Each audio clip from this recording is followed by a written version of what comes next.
ಆತ್ಮೀಯ ವೀಕ್ಷಕರೇ, ಕನ್ನಡ ಪ್ಲಾನೆಟ್ನ ಕಾರ್ಯಕ್ರಮಕ್ಕೆ ನಿಮಗೆ ಸ್ವಾಗತ. ನಾನು ದಿನೇಶ್ ಕುಮಾರ್. ಸ್ನೇಹಿತರೆ, ಧರ್ಮಸ್ಥಳ ಪ್ರಕರಣಕ್ಕೆ ಸಂಬಂಧಪಟ್ಟಂತೆ ಒಂದು ಮಹತ್ವದ ಅಪ್ಡೇಟ್ ಇದೆ. ಅಂದರೆ ಜನವರಿ ತಿಂಗಳ 3ನೇ ತಾರೀಕು ಬೆಳ್ತಂಗಡಿಯ ಜಿಲ್ಲಾ ನ್ಯಾಯಾಲಯ ಒಂದು ತೀರ್ಮಾನವನ್ನು ತೆಗೆದುಕೊಳ್ಳುವಂಥ ಸಾಧ್ಯತೆ ಕಾಣಿಸ್ತಾ ಇದೆ.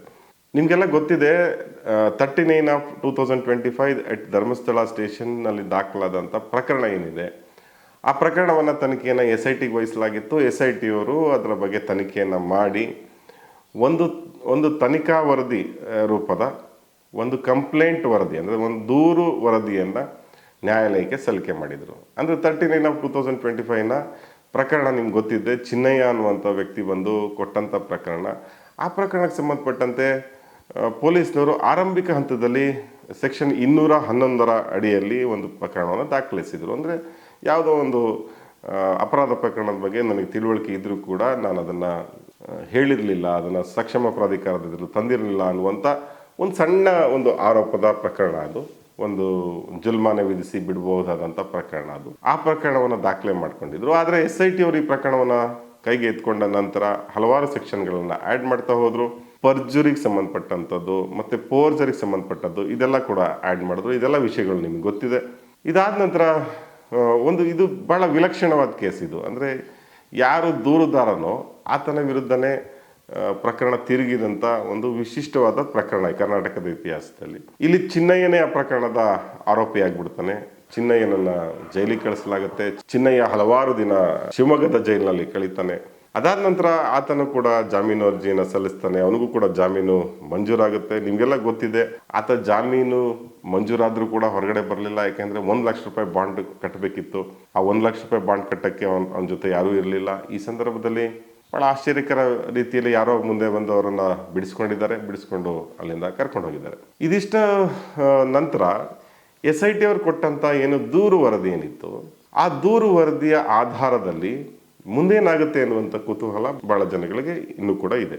ಸ್ನೇಹಿತರೆ ನೋಡಿ, ಈ ಪ್ರಕರಣದಲ್ಲಿ ಇನ್ನಷ್ಟು ಆರೋಪಿಗಳನ್ನು ಗುರುತಿಸಿ ಅವ್ರ ಮೇಲೆ ಕೇಸ್ಗಳನ್ನು ಹಾಕುವಂಥ, ಅಂದರೆ ಇದು 39/2025ನಲ್ಲೇ ಇನ್ನಷ್ಟು ಆರೋಪಿಗಳನ್ನು ಸೇರಿಸೋದಂಥ ಅವಕಾಶ ಇರಲಿಲ್ಲ, ಅಥವಾ ಇನ್ನಷ್ಟು ಸೆಕ್ಷನ್ಗಳನ್ನು ಸೇರಿಸುವಂಥ ಅವಕಾಶನೂ ಕೂಡ SITಗೆ ಇರಲಿಲ್ಲ. ಭಾಳ ಮುಖ್ಯವಾಗಿ ಹೈಕೋರ್ಟ್ನಲ್ಲಿ ಕೂಡ ಇದೇ ವಾದ ಆಯಿತು. ಅಂದರೆ ಇವರು ಚಿನ್ನಯ್ಯನ ಕೇಸ್ನಲ್ಲಿ ಸೆಕ್ಷನ್ಗಳನ್ನು ಹೆಂಗೆ ಸೇರಿಸಿದ್ರು ಅನ್ನೋಂಥ ಪ್ರಶ್ನೆಯನ್ನು ನ್ಯಾಯವಾದಿಗಳು ಕೇಳಿದರು. ಈ ಹಿನ್ನೆಲೆಯಲ್ಲಿ ಇವಾಗ ಏನಾಗುತ್ತೆ ಅಂತಂದರೆ, ಏನು ದೂರು ವರದಿ ಕೊಟ್ಟಿದ್ದಾರೆ SIT ಅವರು, ಅದರ ಆಧಾರದಲ್ಲಿ ನ್ಯಾಯಾಲಯವೇ ಒಂದು ಮೊಕದ್ದಮೆಯನ್ನು ದಾಖಲಿಸಬೇಕಾಗತ್ತೆ. ಅಂದರೆ ಚಿನ್ನಯ್ಯನ ವಿರುದ್ಧ ಅಥವಾ ಚಿನ್ನಯ್ಯ ಮತ್ತು ಇತರರ ವಿರುದ್ಧ ಒಂದು ಚಾರ್ಜಸ್ ಫ್ರೇಮ್ ಮಾಡುವಂಥ ಕೆಲಸವನ್ನು ನ್ಯಾಯಾಲಯವೇ ಮಾಡಬೇಕಾಗತ್ತೆ. ಅಂದರೆ ಇಲ್ಲಿ ಒಂದು ಹೇಗೆ ಅಂದರೆ ಇಲ್ಲಿ ಕೋರ್ಟೇ ಇಲ್ಲಿ ಕಂಪ್ಲೇನೆಂಟ್ ಆಗಿ ಕನ್ವರ್ಟ್ ಆಗುವಂಥ ಒಂದು ಸನ್ನಿವೇಶ ಇದು. ಈ PCR ದಾಖಲೆ ಆಗುತ್ತೋ ಇಲ್ವೋ ಗೊತ್ತಿಲ್ಲ. ಆದರೆ ಇದಕ್ಕೆ ಸಂಬಂಧಪಟ್ಟಂಥ ಒಂದು ತೀರ್ಮಾನವನ್ನು 29ನೇ ತಾರೀಕು ಬೆಳ್ತಂಗಡಿ ಜಿಲ್ಲಾ ನ್ಯಾಯಾಲಯ ತಗೋಬೇಕಾಗಿತ್ತು. ಆದರೆ ಅವರು ಅದನ್ನು 3ನೇ ತಾರೀಕಿಗೆ ಇಟ್ಕೊಂಡಿದ್ದಾರೆ. ಸ್ನೇಹಿತರೆ, ಏನಿದು ಪ್ರಕರಣ, ಏನು ಪ್ರಕರಣ ದಾಖಲಾಗ್ಬೋದು? ಹಾಗೇನಾದರೂ ಇನ್ನೊಂದು ಪ್ರಕರಣ ದಾಖಲಾದರೆ, ಒರಿಜಿನಲ್ ಕಂಪ್ಲೇಂಟ್ ಇತ್ತಲ್ಲ, ಒರಿಜಿನಲ್ ಕೇಸ್ ಏನಿತ್ತಲ್ಲ 39/2005, ಅದರ ಕತೆ ಏನು ಅನ್ನೋದೆಲ್ಲ ಭಾಳ ಕುತೂಹಲಕಾರಿ.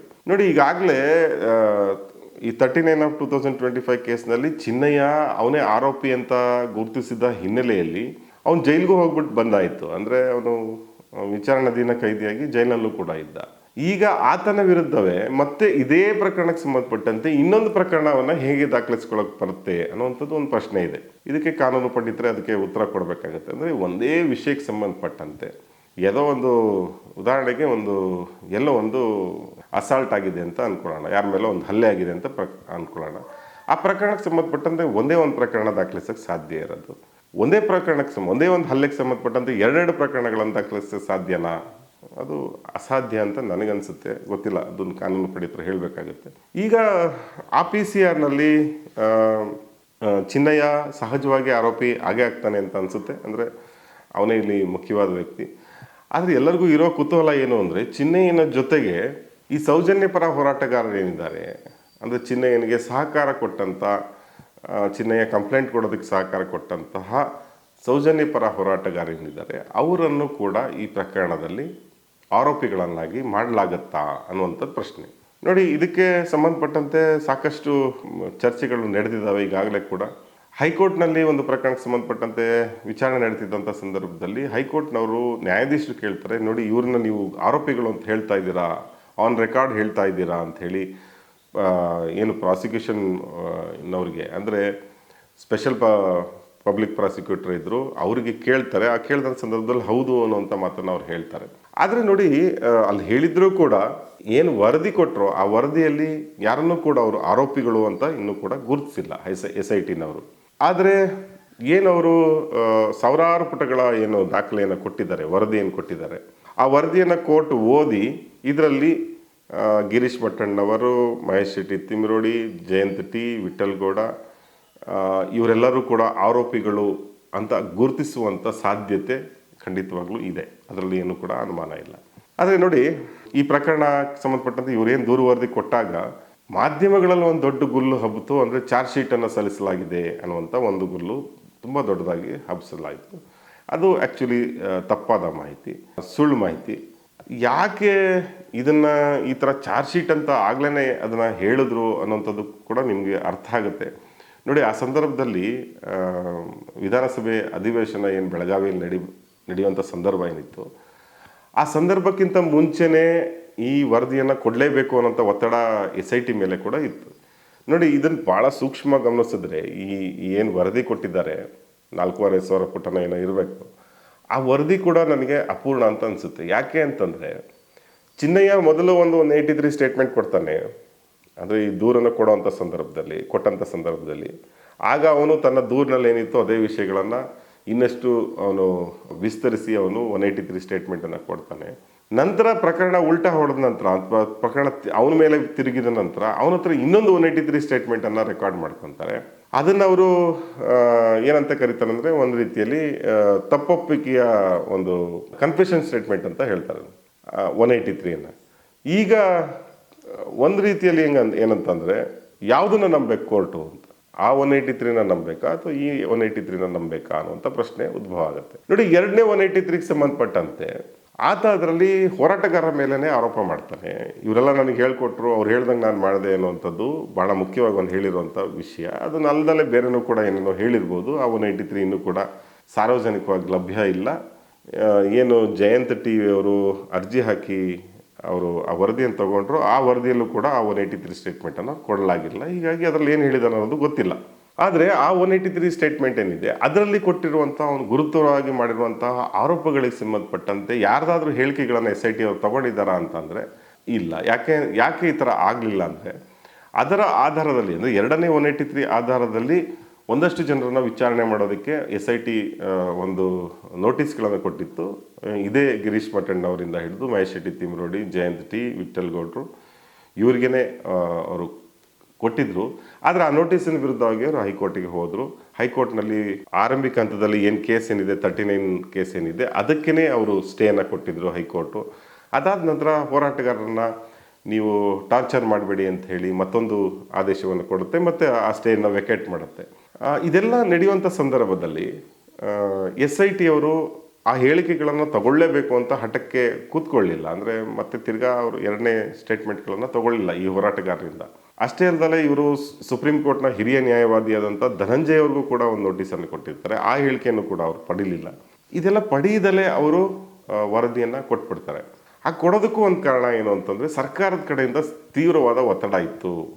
ಅಕ್ಟೋಬರ್ 31 ಒಳಗಡೆ ಕೊಟ್ಬಿಡಬೇಕು, ನಾವು ಹೇಳ್ಬಿಟ್ಟಿದ್ವಿ, ಗಡುವು ಕೊಟ್ಬಿಟ್ಟಿದ್ವಿ ಅನ್ನೋ ರೀತಿಯಲ್ಲಿ ಸರ್ಕಾರದ ಕಡೆಯಿಂದ, ಅಂದರೆ ವಿಶೇಷವಾಗಿ ಗೃಹ ಸಚಿವರು ಹೇಳ್ತಾ ಇದ್ದಿದ್ದರಿಂದ, ಮತ್ತು ಸೆಷನ್ನಲ್ಲಿ ಇದರ ಬಗ್ಗೆ ಗಲಾಟೆ ಆಗುತ್ತೆ, ಇನ್ನೇನೋ ಆಗುತ್ತೆ ಅನ್ನೋ ಅಂತ ಒಂದು ಆ್ಯಂಟಿಸಿಪೇಷನ್ ಸರ್ಕಾರಕ್ಕೆ ಇದ್ದಿದ್ದರಿಂದ ಅಷ್ಟರೊಳಗಡೆ ಏನೋ ಒಂದು ವರದಿ ತಗೋಬೇಕು ಅನ್ನೋಂಥ ಒಂದು ಧಾವಂತದಲ್ಲಿ ಅಂದರೆ ವರದಿಯನ್ನು ಕೊಡ್ತಾರೆ.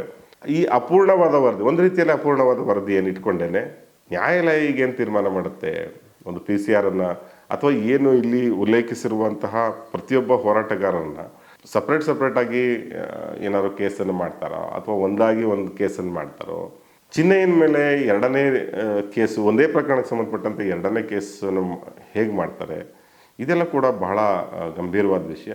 ಕೊನೆಯದಾಗಿ ಮತ್ತೊಂದು ಮುಖ್ಯವಾದ ವಿಷಯ ಏನು ಅಂದರೆ ಹೋರಾಟಗಾರರ ಮೇಲೆ ಯಾವ ಸ್ವರೂಪದ ಪ್ರಕರಣಗಳು ದಾಖಲಾಗಬಹುದು ಅಂತ ಹೇಳಿ. ನೋಡಿ ಇಲ್ಲಿ ಕಾಗ್ನಿಸಬಲ್ ಅಫೆನ್ಸ್ ಅಂತ ಅನ್ಸೋಂಥದ್ದು ಏನು ಕಾಣ್ತಾ ಇಲ್ಲ. ಅಂದರೆ ಇಲ್ಲಿ ಯಾರು ಕೊಲೆ ಸುಲಿಗೆ ದರೋಡೆ ಅತ್ಯಾಚಾರ ಇನ್ನೊಂದು ಪ್ರಕರಣಗಳನ್ನು ಹಾಕೋದಕ್ಕಾಗಲ್ಲ. ಇಲ್ಲಿ ಹಾಕಬಹುದಾದಂಥ ಪ್ರಕರಣಗಳೇನೆಂದರೆ ಇದೇ ಪರ್ಜುರಿ ಮತ್ತು ಫೋರ್ಜರಿಗೆ ಸಂಬಂಧಪಟ್ಟಂಥ ಪ್ರಕರಣಗಳನ್ನು ಇವ್ರ ಮೇಲೆ ಹಾಕಬೇಕಾಗತ್ತೆ. ಅಂದರೆ ಇವೆಲ್ಲ ನಾನ್ ಕಾಗ್ನಿಸಬಲ್ ಅಫೆನ್ಸಸ್ಗಳು, ಸುಲಭವಾಗಿ ಜಾಮೀನು ಸಿಗುವಂಥ ಪ್ರಕರಣಗಳು, ಮತ್ತು ಅದನ್ನು ಕೋರ್ಟ್ನಲ್ಲಿ ಪ್ರೂವ್ ಮಾಡೋದು ಕೂಡ ಕಷ್ಟ ಆಗುತ್ತೆ. ಸೊ ಹೀಗಾಗಿ ಏನು ಹೋರಾಟಗಾರರು ಕೂಡ ತುಂಬ ಆತಂಕ ಪಡುವಂಥ ವಿಷಯ ಕೂಡ ಏನೂ ಇಲ್ಲ. ಇನ್ ಕೇಸ್ ಪೊಲೀಸ್ನವರು ಈ ಪ್ರಕರಣದಲ್ಲಿ ಮತ್ತೆ ತಿರ್ಗಾ ಅರೆಸ್ಟ್ ಮಾಡಿದ್ರು ಕೂಡ ಮತ್ತೆ ಅವರು ಜಾಮೀನನ್ನು ಪಡ್ಕೊಳ್ಳುವಂಥ ಪ್ರಕರಣಗಳಿವು. ಇದನ್ನು ಹೊರತಾಗಿ ಇನ್ನೇನಾದ್ರು ಸೆಕ್ಷನ್ಗಳನ್ನು ಹಾಕ್ತಾರಾ ಗೊತ್ತಿಲ್ಲ. ಸ್ನೇಹಿತರೆ ನೋಡಿ, SIT ತನ್ನ ವರದಿಯಲ್ಲಿ ಧರ್ಮಸ್ಥಳ ಆಡಳಿತಕ್ಕೆ ಸಂಬಂಧಪಟ್ಟಂತೆ ಅವರಿಗೆ ಕೆಟ್ಟ ಹೆಸರು ತರೋದಕ್ಕಾಗಿ ಅಥವಾ ಇನ್ಯಾರೋ ವಿರುದ್ಧ ಷಡ್ಯಂತ್ರ ಮಾಡಿ ಇದನ್ನು ಮಾಡಿದ್ದಾರೆ ಅನ್ನುವಂಥದ್ದನ್ನು ಎಲ್ಲೂ ಕೂಡ ಅದು ವರದಿಯಲ್ಲಿ ಹೇಳಿಲ್ಲ. ಅವರು ಪ್ಲೇನ್ ಆಗಿ ಚಿನ್ನಯ್ಯ ಅನ್ನೋವಂಥ ವ್ಯಕ್ತಿ ಬಂದು ಸುಳ್ಳು ಹೇಳಿದ್ದಾನೆ, ಆ ಸುಳ್ಳು ಹೇಳೋದಕ್ಕೆ ಇವರೆಲ್ಲ ಹೆಲ್ಪ್ ಮಾಡಿದ್ದಾರೆ, ಅವನ ಕೈಲಿ ಕಂಪ್ಲೇಂಟ್ ಕೊಡಿಸಿದ್ದಾರೆ, ಈ ಥರದ ವಿಷಯಗಳನ್ನು SIT ಹೇಳಿದೆಯೇ ಹೊರತು ಎಲ್ಲೂ ಕೂಡ ಇದೇನೋ ಷಡ್ಯಂತ್ರ ಪಿತೂರಿ ಅನ್ನುವಂಥ ಮಾತುಗಳು ಕೂಡ ಅಲ್ಲಿ ಇಲ್ಲ. ಹಾಗಿರುವಂಥ ಸಂದರ್ಭದಲ್ಲಿ ಕೋರ್ಟ್ ಏನು ತೀರ್ಮಾನ ತಗೊಳುತ್ತೆ ಅದನ್ನು ಕಾದೋಡಬೇಕಾಗತ್ತೆ. ಜನವರಿ 3ನೇ ತಾರೀಕು ಏನು ತೀರ್ಮಾನ ಹೊರಗೆ ಬರುತ್ತೆ ನೋಡೋಣ ಅಂತ ಹೇಳ್ತಾ ಇಲ್ಲಿಗೆ ಈ ಕಾರ್ಯಕ್ರಮವನ್ನು ಮುಗಿಸ್ತಾ ಇದ್ದೀನಿ. ನಮಸ್ಕಾರ.